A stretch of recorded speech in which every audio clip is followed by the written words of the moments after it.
kita tergabung dengan salah satu rekan yang sekarang bermukim di Prancis. Dia adalah Agung Wibowo kan? Lebih tepatnya. Ya, masih Masih Agung masih Wibowo. nama yang lama. Oke, kita sebelum ngobrol lebih jauh tentang berita yang saat ini marak di Indonesia, coba kita tanya-tanya Mas Agung ini di Prancisnya di kota mana? Di kota mana Mas lebih tepatnya? Jadi saya tinggal di kota La Rochelle. Mm-mm. Itu sebuah kota kecil di selatan Paris. Oke. Ya, kota kita berada di pinggir pantai menghadap ke Samudra Atlantik. Hmm. Itu Ya, kalau orang yang mungkin orang Indonesia ingin lebih tahu lagi secara geografis, kalau dari Paris gitu kan yang terkenal Paris. Itu di mananya Paris itu? Sebelah mananya? Sebelah di timurnya sebelah kah? selatannya di sebelah selatannya Paris. Jadi kalau kita istilahkan turun ke bawah, dari Paris turun ke bawah, jaraknya sekitar 900 km dari Paris. Namun kalau kita tempuh menggunakan kereta cepat hanya 2 jam dari Paris sebenarnya. Jadi sangat dekat, sangat sangat memungkinkan kalau bagi orang Indonesia yang berkunjung ke Paris ingin melihat kota kecil, salah satu kota kecil di Prancis, pergi ke La Rochelle hanya membutuhkan waktu 2 jam. Bentar ya Mas Agung, ada semacam trouble ini. Oke. Nah, kondisi sekarang bagaimana nih? Di Prancis, Ya, kondisi Agung sendiri sekarang di tempat tinggal seperti apa sih? ya saya sehat, baik-baik Hmm. saja. Seperti kita ketahui di Prancis ataupun di negara yang lainnya termasuk di Indonesia, saat ini yang paling mencuri perhatian banyak orang terkait dengan krisis kesehatan, di Hmm. mana pandemi COVID. Oke. COVID ini mau menyerang semua negara. Hmm. Prancis saat ini memasuki gelombang kedua tentang penyebaran COVID. Sejak hari Jumat kemarin mulai Mm-mm. jam 12 malam, situasi di Prancis, pemerintah nasional menetapkan Prancis dalam kondisi darurat kesehatan. Semua kegiatan aktivitas di luar rumah sangat dibatasi Oke. dan diambil keputusan Prancis sekarang situasinya adalah lockdown atau Lockdown. karantina total. Hmm. Kalau Karantina dibandingkan total. periode sebelumnya, apa bedanya sih karantina total yang Ya, sekarang dengan yang sebelumnya? karantina sebelumnya adalah semua aktivitas di luar rumah ditutup. Namun karantina hari ini masih diizinkan beberapa aktivitas, Mm-mm. terutama untuk sekolah. Berbedanya untuk sekolah, mulai dari taman kanak-kanak sampai SMA masuk, Oke. universitas tutup, pekerjaan pekerjaan pekerjaan disarankan Mm-mm. untuk kerja di rumah. Oke. Hanya beberapa sektor khusus yang diperbolehkan bekerja secara bekerja bekerja di tempat kerja, bukan kerja online Hmm. seperti di fasilitas publik. Oke. Tapi kalau untuk restoran semuanya tidak boleh buka, tapi mereka diperbolehkan untuk untuk Take, eh, take apa away. untuk dibawa pulang, ya, Take away dibawa ya. pulang, take away. Sekarang yang menjadi perdebatan terkait dengan ini karantina sekarang ini, karena pemerintah menetapkan bahwa sektor yang esensial, yang utama boleh dibuka. Mm-mm. Tapi Presiden Macron membuat polemik dengan istilah esensial ini. Apa itu polemiknya? Siapa siapa siapa saja yang dikategorikan sebagai sektor esensial, ini menjadi perdebatan. Yang paling yang paling ramai sekarang terkait dengan toko buku sebagai contoh. Apakah toko buku itu sebuah layanan atau kebutuhan yang sifatnya utama? Karena bagi mereka yang jatuh adalah ini beli makanan, restoran itu karena terkait dengan kebutuhan pokok. Beberapa orang itu mengusahakan, sedang berupaya memasukkan kategori toko buku ini sebagai salah satu kebutuhan utama. Oh, jadi bukan sandang pangan papan aja ya, buku Bukan juga sandang ya? pangan saja. Buku juga mereka juga membutuhkan karena karantina beberapa bulan yang lalu kelihatan sekali bagaimana psikologis orang Prancis itu sangat Terganggu. terganggu dengan situasi ini. Salah satunya makanya membaca buku itu mungkin jadi salah satu peralihan untuk menghilangkan kebosanan. Nggak online nggak? Selain itu Mengalihkan dengan ke online gitu, YouTube, nonton YouTube, apa segala macam. itu pasti. Tapi iya, buku pasti. tetap ya? Tapi buku itu ini yang paling menurut saya yang perlu diperhatikan soal buku ini bagaimana pemikiran masyarakat lokal, peran masyarakat lokal mendukung ekonomi lokal. Artinya begini, toko buku atau pengusaha-pengusaha lokal, toko-toko lokal ini juga berupaya. Kenapa toko besar, supermarket besar diperbolehkan buka? Seperti diketahui, supermarket besar itu juga menjual buku, baju, selain makanan. Nah, di satu sisi orang-orang yang berada di kota yang mempunyai usaha itu juga, kalau semacam itu kenapa kita kok tidak juga diperbolehkan buka? Artinya bahwa penjual buku lokal itu juga memiliki hak untuk membuka usahanya. Kalau toko besar juga diperbolehkan. Ini yang sedang diperdebatkan pemerintah. Seperti yang saya dengar tadi pagi, sepertinya Perdana Menteri Prancis akan menerapkan kebijakan sama. Artinya ketika barang yang di sifatnya di tengah kota di lingkungan itu tokonya ditutup, otomatis di supermarket besar juga harus ditutup.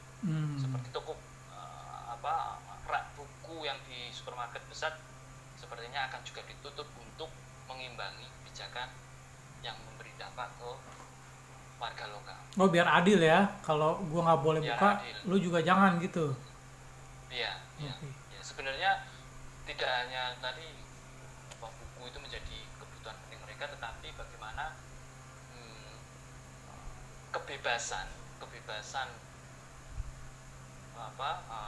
yang dijanjikan oleh pemerintah itu dituntut oleh warganya untuk dipenuhi. Oke. Ya, Gung. Kalau di Prancis sepertinya yang lagi rame kan soal itu ya, soal pandemi dan lockdown serta kemudian polemik buku, toko buku boleh buka atau enggak. Tapi di Indonesia yang rame justru pernyataan Macron nih, sampai beberapa hari ada demo-demo di Indonesia, termasuk akhirnya Presiden Jokowi mengecam Macron. Nah, kalau di sepenglihatan Agung gitu, sepengamatan lah, bagaimana sih kondisi di Prancis terkait ucapan Macron yang kemudian berimbas ke negara kita nih? Sebenarnya fenomena ini atau kejadian ini antara satu dengan yang lainnya itu berurutan ya. Jadi pandemi ini menjadi kekhawatiran utama yang memang sudah sejak lama ada. Di satu sisi soal terorisme ini sebenarnya di Prancis juga sudah menjadi kecemasan sejak dulu. Ya. Terlebih tahun 2015 ya, kita serangan jihadis ke media Charlie Hebdo, media karikatur itu, yang kebetulan beberapa minggu yang lalu kasus apa istilahnya kasus kasusnya disidangkan. Jadi ceritanya kasusnya disidangkan. Ini kalau pengawatan saya, ketika kasusnya disidangkan, otomatis pemberitaan tentang Charlie Hebdo itu diangkat lagi, Ya. menjadi sering didengar, terus beberapa dokumen memberitakan soal Charlie Hebdo, apa itu serangan dan sebagainya naik. Tiba-tiba terjadi pembunuhan guru SM guru Samuel Paty. sejarah gitu. Samuel Paty. Ya, guru oleh seorang teroris. Jadi pembunuhnya itu bukan muridnya, tetapi orang dari luar kota itu yang bekerja sama dengan muridnya. Nah, kejadian ini muncul sekitar 1 minggu sebelum penutupan lockdown kedua di Perancis. Seminggu sebelum penutupan, berita di Perancis sudah memberitakan bagaimana serangan ini akhirnya presiden dan pemerintah Perancis memberikan penghormatan, memberikan apa istilahnya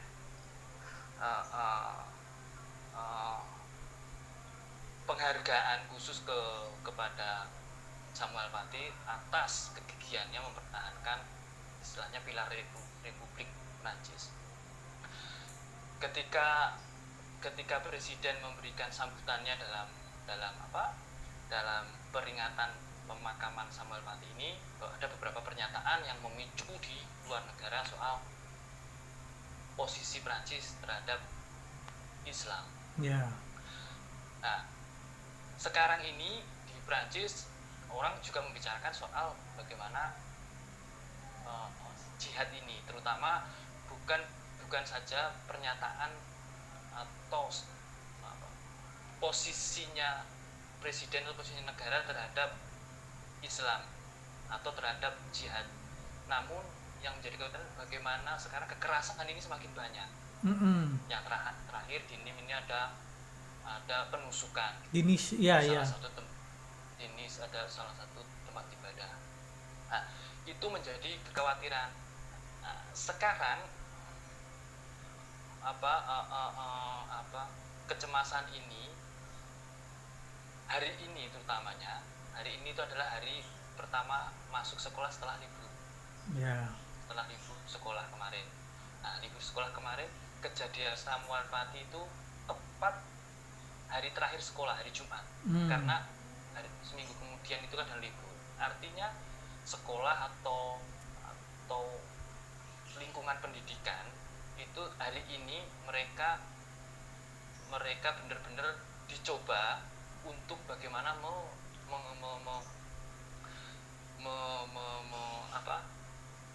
bagaimana memanajemen isu ini. Apa yang harus di manajemen? Artinya begini, murid akan banyak bertanya tentang apa yang terjadi saat ini di luar pandemi, tetapi kok kenapa ada serangan? Mereka selama ini pertanyaan itu dijawab oleh orang tua. Ketika di sekolah juga harus memiliki semacam jawaban yang sifatnya netral artinya bahwa ini jawaban negara tentang kondisi saat ini. Kenapa ada pembunuh, siapa yang pembunuh itu ada beberapa level, mulai dari level anak-anak sampai level dewasa yang sifatnya pendiskusiannya akan berbeda. Bayangkan bagaimana membicarakan pembunuhan atau kasus yang sedang terjadi pada anak kecil dengan cara pandang negara yang netral. Ini sekarang menjadi kegelisahan atau yang sedang dibicarakan banyak sih terkait dengan pernyataan negara di luar Prancis, terutama negara-negara Muslim di Timur Tengah pun di Indonesia menanggapi istilah ini. Sebenarnya kalau saya lihat itu berita itu muncul tetapi tidak menjadi sebuah pembicara isu utama Karena bagi bagi mereka isu utama sekarang itu bukan melihat pendapat orang di luar, tetapi bagaimana mereka mau mengorganisir, mau manajemen dalam dalam negeri mereka. Begitu. Ya jelas serangan dari politikus oposisi itu jelas ada, menggunakan isu sini-sini. Gung, singkatnya gini aja mungkin. Ketika Presiden Jokowi memberikan kecaman, reaksi apa sih yang terjadi gitu? Apakah Macron kemudian memberikan reaksi? Kan kemarin Presiden Jokowi memberikan kecaman nih. Intinya jangan menjelek-jelekan simbol agama gitu. Mengecam pernyataan Macron seperti itu. Nah, kira-kira reaksi dari negara Prancis sendiri apa? Kalau kalau negara Prancis mau lihat reaksi dari tekanan dari negara-negara di luar itu, saya melihat itu tidak menjadi perhatian utama, tetapi sebenarnya kecaman dari Jokowi ini sebenarnya juga dilontarkan oleh warga Prancis sendiri. Artinya isu yang dilontarkan oleh Jokowi ataupun Erdogan ataupun siapapun itu sebenarnya di Prancis itu, di dalam Prancis, warga negara Prancis pun juga mau menyampaikan isu itu. Itu pun artinya orang Prancis pun punya concern yang sama. Artinya mereka ada pendapat orang Prancis yang menyatakan tidak setuju terhadap Charlie Hebdo. Oke. Ada pernyataan itu khusus. Sekarang yang disampaikan oleh Presiden bagaimana pemerintah Prancis ataupun ideologi politik Prancis yang laicite, sekularisme. Sekularisme itu menjamin seluruh kehidupan warga. Artinya bahwa warga negara ataupun ketidaksukaan seperti yang disampaikan oleh negara-negara Muslim atau Muslim ini sebenarnya juga disampaikan oleh warga Prancis yang non Muslim pun mengatakan bahwa mengolok-olok menggunakan agama itu juga beresiko. Sebenarnya itu di Prancis pun itu juga menjadi kekhawatiran. Tapi respon negara sendiri apa sih sebenarnya? Sesudah banyak, walaupun tetap kan tadi Agung udah mengungkapkan bahwa walaupun banyak kecaman termasuk dari dalam negeri, ya tetap berprinsip pada laicite itu harus dikedepankan. Seperti itu ya kira-kira ya? Ya, mereka tetap memegang teguh dengan istilah mereka sebagai negara republik. Karena ataupun karikatur ini sebenarnya dilakukan oleh Charlie Hebdo ataupun pembuat karikatur yang lainnya tidak mengolok-olok salah satu kepercayaan ataupun tokoh politik ataupun semua orang diolok-olok.